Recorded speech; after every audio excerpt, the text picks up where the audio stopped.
You are looking at Julian's pronunciation guide, where we look at how to pronounce better some of the most mispronounced words in the world, like this other curious word. But how do you say what you're looking for today?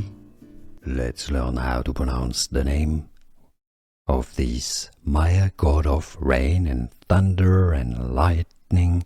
If you want to learn more names of Maya mythology, stay tuned. I've got many more videos for you at the end of this one. It's pronounced Chaac. How to pronounce this name? Chaac.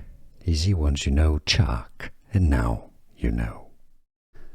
Here are more videos on how to pronounce more confusing words and names too many mispronounced. Like this video if you found it useful. I appreciate your support. I'll see you soon, and thanks for watching.